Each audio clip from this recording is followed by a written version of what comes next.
अब वो परेशान के यार मैं माँ तो कैसे होगा, लेकिन अब उसका दिमाग तो चेंज हो चुका था। माँ के साथ ज्यादती होती रही, ये देखता रहा मेरी माँ के साथ ज्यादती हो रही है। ये भी माँ के साथ में बदतमीजी करने लगा, माँ के साथ बदअखलाकी करने लगा। माँ तुम देख लो, माँ तुम देख लो, क्या बुढ़ी हो गई हो, ये वो हो गई हो, अब ये हो गया, माहौल ऐसा हो गया। माँ को समझाता था, माँ रोती थी, क्या करती, माँ बोलती थी बस इसी उम्मीद पर उसको पाल पोस क्या बड़ा किया था मैंने कि मेरे साथ ये शुरू करेगा। आखिरकार बीवी ने फाइनल स्टेज दिया, वो कहा या तो इस घर में तुम्हारी माँ रहेगी या मैं रहूं। बदबख्त बेटा माँ को जाकर कहता है, माँ इस घर में अब तुम्हारे लिए तो कोई जगह नहीं है, तुम मेरे घर से बाहर रहो। माँ ने बड़ी मिन्नत समझी थी, बेटा इस तरह तू छोटा था, इतना पाल पोस के बड़ा किया, इसलिए बड़ा किया। अब बेटा सुनने को तैयार नहीं था, उसके दिमाग में ही कुछ और ही चल रहा था। उसने अपनी बीवी के कहने पर अपनी माँ को अपने घर से निकाल दिया।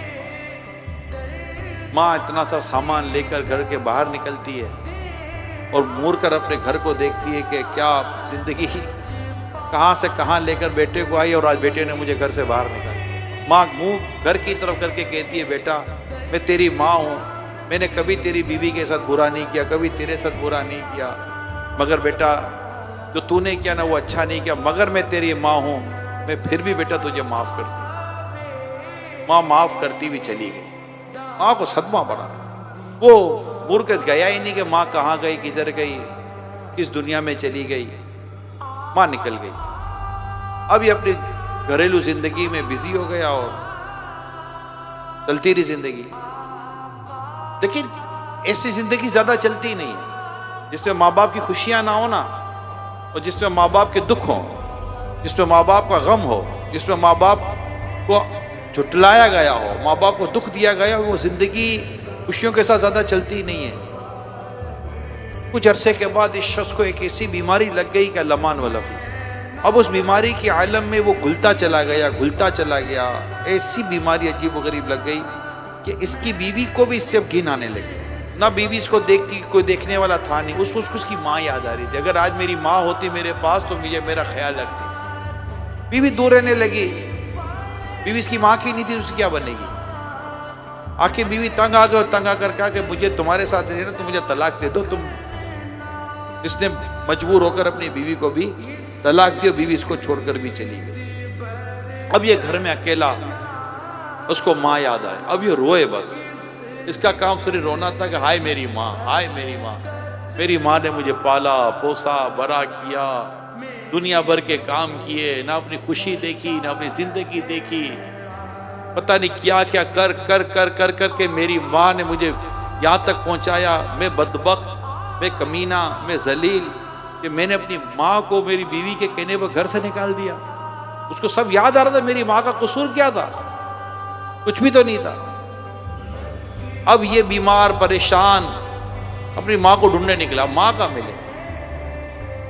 ढूंढते तो पता नहीं किसी एक जगह पर पहुंचा कि वहां जाकर कुछ मतलब कि कुछ अल्लाह की इबादत कर ले, अल्लाह के हुजूर माफी मांग ले। तो वहां जाकर क्या देखते हैं कि कुछ लोग बाहर बैठे हुए थे, भीख मांग रहे थे। उससे देखा उसमें एक औरत बैठी हुई थी, जिसके हाथ में एक प्याला था, सर पर चादर डली हुई थी। उसे करीब जाकर देखा तो देखा ये तो मेरी माँ है। ये मैंने क्या कर दिया,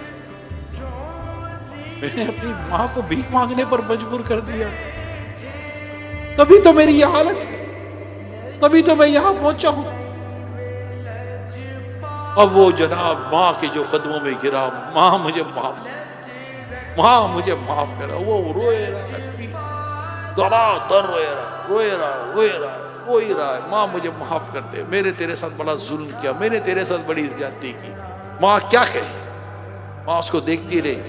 उसने कहा माँ मेरे साथ घर चल। माँ दिल तो नहीं था, लेकिन माँ दिल पे पत्थर रख के फिर घर चली गई। जाके देखा तो घर खाली था, वो तो और चली गई थी तलाक लेकर। घर पे लाया माँ को बिठाया और माँ के कदमों में बैठ कर फूट फूट कर रोने लगा। माँ का दिल नरम पड़ ही गया। और इस नरम दिल के साथ माँ ने आके अपने बेटे के सर पर हाथ रखते हुए कहा, बेटा मैंने तो कल भी तुझे माफ कर दिया था, मैंने आज भी तुझे माफ कर दिया। माँ बाप, माँ बाप, माँ बाप। मेरे प्यारे इस्लामी भाइयों, अल्लाह पाक हम सबको माँ बाप का फरमा बरदार बनाए। इस तरह के इतने वाक़ियात दुनिया में भरे हुए हैं कि हम भूल ही जाते हैं कि हमारे माँ बाप ने हमारी परवरिश कैसे की।